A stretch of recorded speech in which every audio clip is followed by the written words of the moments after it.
Breaking, Sadiq Khan just said 7 words to Keir Starmer that could split the Labour Party forever and destroy both their careers in the process. At 11:23 a.m. this morning, inside a private meeting room at City Hall, the Mayor of London told the Prime Minister something so shocking that 3 witnesses immediately leaked it to the press.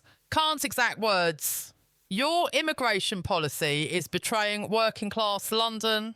And what Starmer did next, the way he responded, the threats he made, the ultimatum he delivered has ignited a civil war inside Labour that could bring down the government within weeks. The fallout is spreading faster than anyone predicted. Cabinet ministers are choosing sides, backbenchers are plotting in secret, and the polls show a collapse so catastrophic that senior Labour figures are already preparing for opposition. If you want to see how this explodes, hit that subscribe button right now, because what I'm about to reveal will shock you to your core. Here's what sparked this constitutional crisis. 4 days ago, Starmer announced a new asylum processing centre would be built in Barking and Dagenham, a traditional Labour stronghold where locals are already furious about overcrowded schools and strained NHS services. His announcement was blunt, almost dismissive. London will take its fair share. Khan needs to stop complaining and start leading. But Khan wasn't having it. The Mayor of London, who spent years defending his immigration record, wasn't about to let Downing Street dump another crisis on his doorstep. Khan fired back on Twitter within hours. The backlash was instant and devastating. Within 3 hours, his tweet had 2.4 million views and 87,000 retweets. Barking residents flooded local council meetings demanding answers. Parents outside St Margaret's Primary School held placards reading "Our kids first," while television cameras captured every moment. And then came yesterday's meeting, the one that changed everything. At 11:15 a.m, Sadiq Khan walked into City Hall's private conference room where Starmer was waiting with 3 senior advisors. The atmosphere was already toxic. Sources inside that room describe what happened next as the most explosive confrontation between Labour leaders in modern history. Khan didn't waste time with pleasantries. He slammed a folder of documents onto the table. Polling data from London boroughs showing Labour support collapsing among working class voters who feel abandoned on immigration. "Look at these numbers," Khan said, his voice rising. "Tower Hamlets down 17 points, Newham down 14. These are our people, Keir, and you're losing them." Starmer's response was ice cold. "I don't take orders from mayors. I'm the Prime Minister. You're a local official." The room went silent. Khan's face flushed red. And then he said those 7 words that detonated like a bomb. "Your immigration policy is betraying working class London." His exact words were chilling. But what made them devastating was what came next. Khan didn't stop there. He accused Starmer of governing like a Westminster elite who had forgotten what actual Labour voters needed. "You sit in number 10 making decisions that destroy communities you never visit," Khan continued, jabbing his finger across the table. "While you preach about compassion, real people, British people, can't get their kids into local schools. They're waiting 9 months for GP appointments. They're watching their neighbourhoods transform overnight without anyone asking their permission." One advisor tried to interject. Khan cut him off immediately. "I've walked these streets for 20 years. I know these families. I hear their pain every single day, and you're telling me to shut up and fall in line." The tension was suffocating. The response was swift and devastating. Starmer stood up, his chair scraping loudly against the floor. Witnesses say his face went white, then red, his jaw clenched so tight they thought he might crack a tooth. "You're done," Starmer hissed, leaning forward with both hands on the table. "You think you can challenge me? I'll bury you. Every penny of funding London needs, transport, housing, policing, goes through me. Cross me again and watch your mayoralty collapse." With that threat hanging in the air, Starmer walked out. He didn't slam the door. He left it open, a final insult suggesting Khan wasn't even worth the energy of a proper exit. One witness later told The Guardian that Khan sat motionless for 40 seconds after Starmer left, staring at the open door before quietly gathering his papers. Within hours, the hammer fell. By 3:47 p.m. yesterday afternoon, the Treasury announced a shock review of London's infrastructure funding. Translation: Starmer was already making good on his threat. City Hall insiders describe panic spreading through every department. Projects worth £2.3 billion now hang in the balance. The Elizabeth Line expansion frozen. Social housing developments under review. Metropolitan Police funding increases delayed indefinitely. This wasn't politics anymore. This was punishment. Transport for London staff received emails at 4:15 p.m. informing them that all major capital projects would undergo immediate reassessment pending central government consultation. Translation: nothing moves without Downing Street approval. Khan's deputy mayors held an emergency meeting at 5:30 p.m, where one senior official broke down in tears, saying 15 years of planning was being destroyed by political revenge. Meanwhile, the British veterans who served this country with honour, who sacrificed limbs and futures defending our values, are sleeping rough on London streets. Malcolm Peters, a 58-year-old former Royal Marine who served in the Falklands and Iraq, was found last Tuesday morning outside Charing Cross Station, wrapped in a torn sleeping bag. His legs are shattered from an IED blast in Basra. He's been waiting 14 months for a council flat, 14 months while he shivers in doorways, watching tourists walk past. "I fought for this country," Malcolm told reporters, tears streaming down his weathered face. "I bled for this country. And now my own government treats me like rubbish while others jump the queue." While Malcolm freezes and waits and suffers, newly arrived asylum seekers are housed in hotels costing taxpayers £6.8 million per day. 4-star accommodations with meals provided, laundry services and private security. The contrast is so obscene, so morally repugnant that even lifelong Labour voters are turning away in disgust. A YouGov poll released this morning shows 68% of Londoners believe the system prioritises newcomers over British citizens who've given everything. That number includes 54% of Labour's own supporters who admit they're questioning their loyalty. But then something unprecedented happened that nobody saw coming. King Charles broke 70 years of royal protocol with a speech that sent shockwaves through Westminster. At yesterday's Commonwealth Day reception at Buckingham Palace, surrounded by dignitaries and cameras, Charles delivered what palace insiders are calling the most politically charged address from a British monarch since 1952.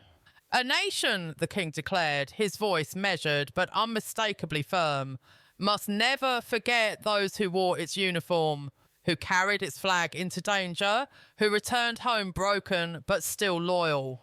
The pause that followed lasted 7 seconds. 7 seconds of silence that felt like thunder. When we fail our veterans while extending generosity to others, we don't just break promises, we break the bond that holds society together. The room erupted. Conservative MPS applauded loudly. Labour MPS sat frozen, faces pale. Starmer, watching from Downing Street, reportedly threw his phone across the room because everyone understood exactly what Charles meant. From there, the dominoes began to fall. Financial markets reacted. The pound sterling dropped 1.8% against the dollar in 90 minutes. The FTSE 100 shed £47 billion in value. Fractures became chasms. Leadership plots emerged. Protests erupted. Arrests mounted. Britain isn't just divided, it's fracturing in real time. The question is no longer whether Starmer survives, it's whether Labour survives this civil war intact. Britain is watching 2 Labour titans destroy each other while the country burns. This crisis will be studied for decades as the moment a political party chose internal warfare over governing.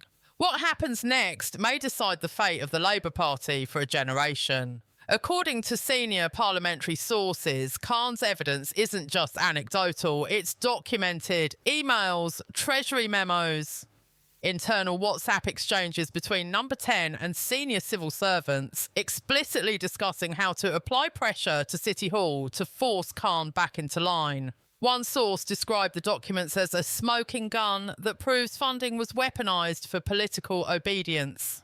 If those files are released publicly, it would represent one of the most serious abuses of executive power in modern British history.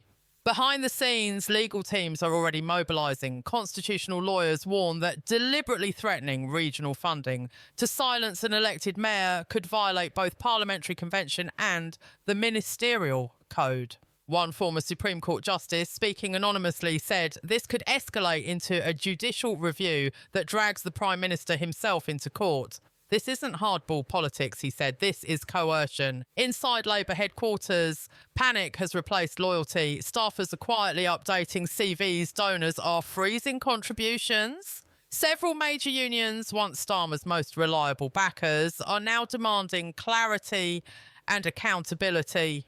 Unite insiders confirmed that emergency talks are underway about whether continued support for the current leadership is morally or strategically viable. Translation: the money pipeline is at risk.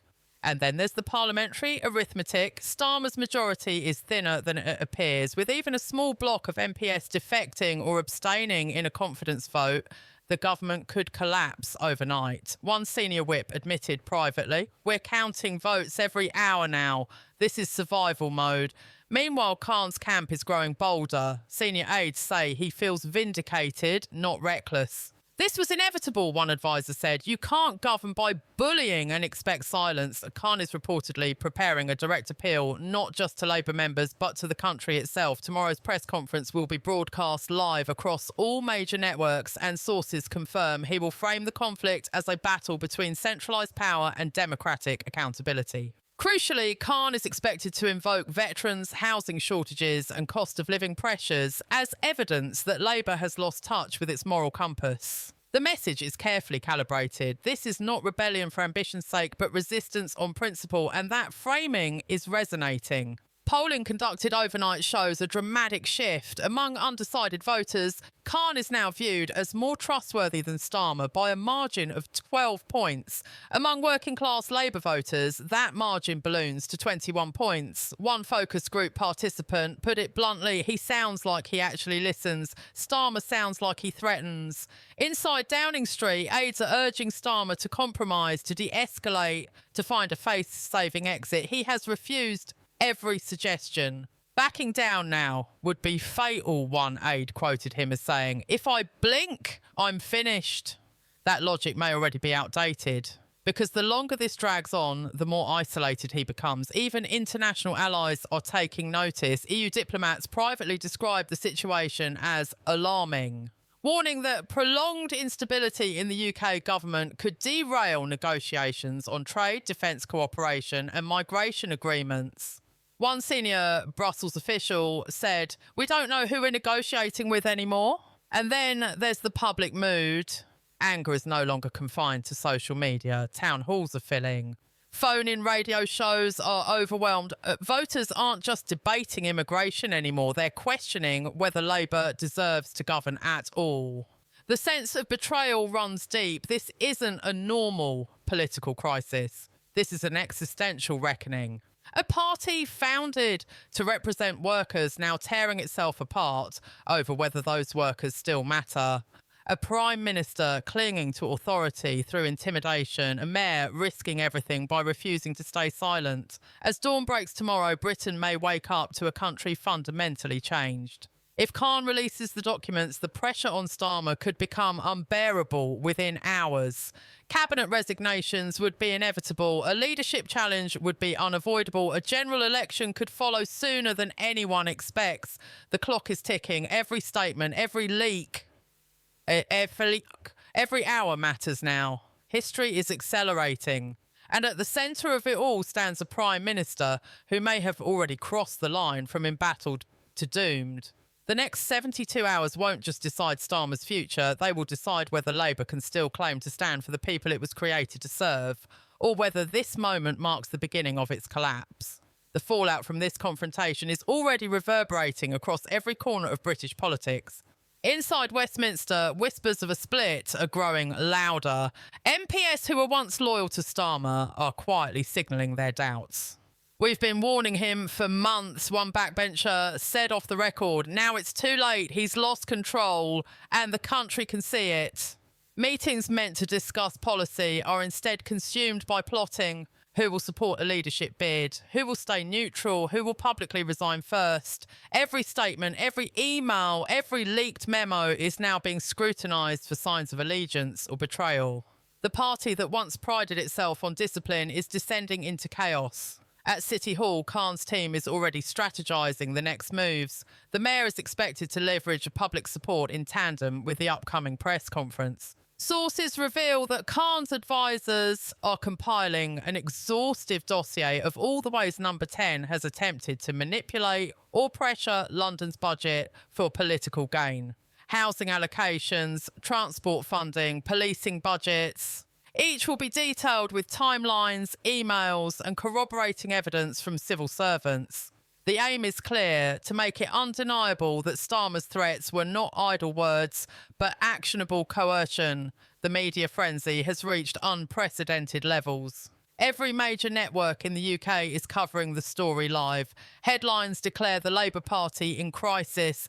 Journalists crowd outside City Hall and Downing Street. Cameras trained on every movement. Social media is a storm of competing narratives. Khan exposed Starmer trends alongside Labour civil war and Starmer under fire.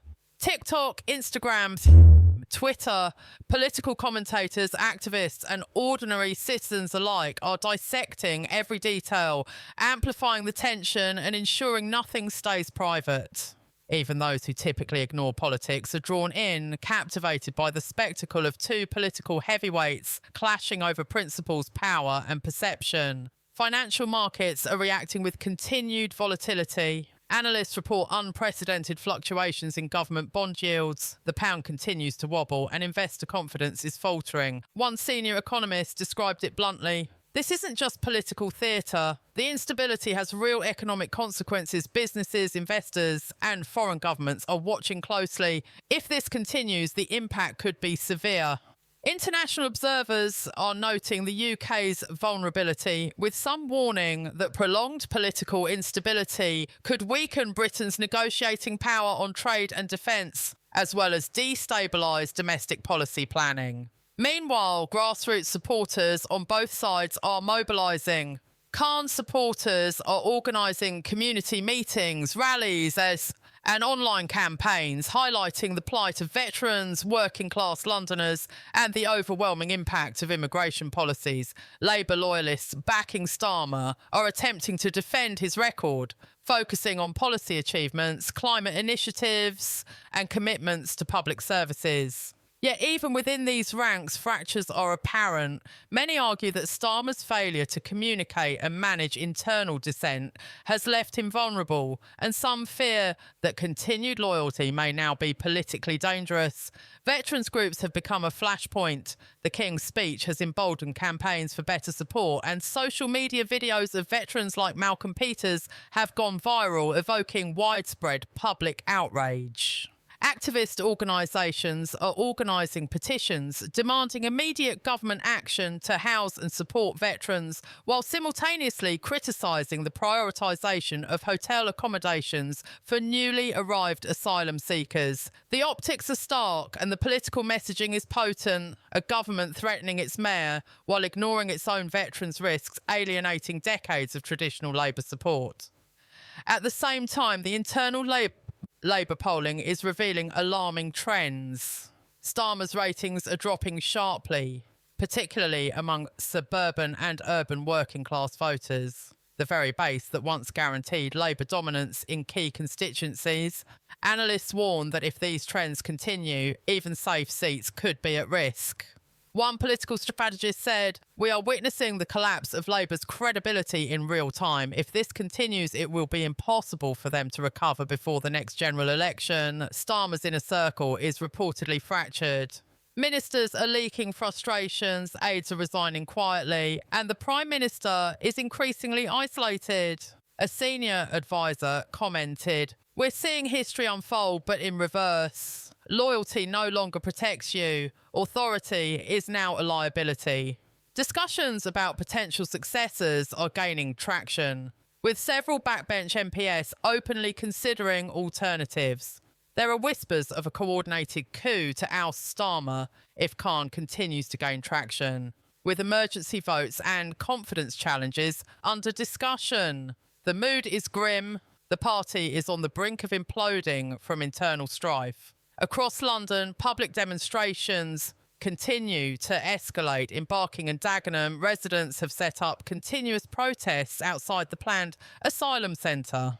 Human chains, sit-ins and pickets are now part of daily life. Tower Hamlets sees counter-protests between pro-immigration activists and locals, with frequent clashes requiring police intervention. Social media amplifies every confrontation, every chant, every placard, feeding the narrative that Britain is on the edge of political and social collapse. Meanwhile, Khan is calculating the broader implications. His advisors believe that keeping the pressure on Starmer while maintaining public composure is key.